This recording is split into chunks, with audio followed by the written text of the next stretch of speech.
আসসালামু আলাইকুম। এই ভিডিওতে আমরা intrauterine death due to diabetes mellitus এর কাউন্সেলিংটা দেখব। আসসালামু আলাইকুম, আমি K M Tahidul Islam. So আপনি কি সমস্যা নিয়ে আমাদের কাছে এসেছেন এবং এই সমস্যাটা আপনি কতদিন ধরে ভুগছেন? মূলত এই কোশ্চেনটা করার পর আমরা শুনতে পাবো যে হয়তো উনি 2-3 দিন ধরে ফিটাল মুভমেন্টটা ফিল করতে পারতেছেন না। এরপরে আমরা আমাদের কাউন্সেলিংয়ে যাব। অত্যন্ত দুঃখের সঙ্গে জানাচ্ছি যে আপনার পেটের পরীক্ষার রিপোর্টটা আমাদের হাতে এসে পৌঁছেছে এবং সেখানে লেখা আছে যে আপনার গর্ভের সন্তানটি আপনার জরায়ুতেই মারা গিয়েছে। আপনার এই সন্তানটি মারা গিয়েছে ডায়াবেটিস বেড়ে যাওয়ার কারণে।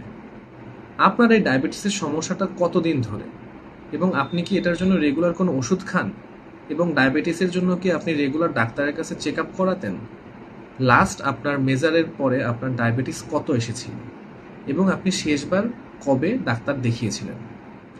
মা, আপনি চিন্তা করবেন না, আপনার এই সমস্যার সমাধান করা যাবে, আপনি সাহস রাখেন।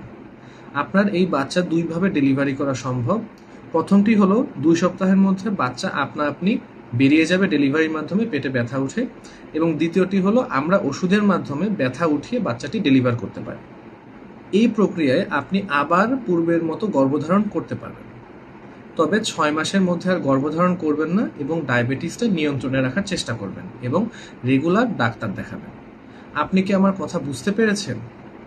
মূলত এই কোশ্চেন করার পর যদি আমাদের চেকলিস্টে কোনো কোশ্চেন বাদ পড়ে যায় বা টপিক বাদ পড়ে যায়, সেক্ষেত্রে উনি আমাদের সেই কোশ্চেনটা করবেন এবং আমরা সেটার অ্যান্সার দেব।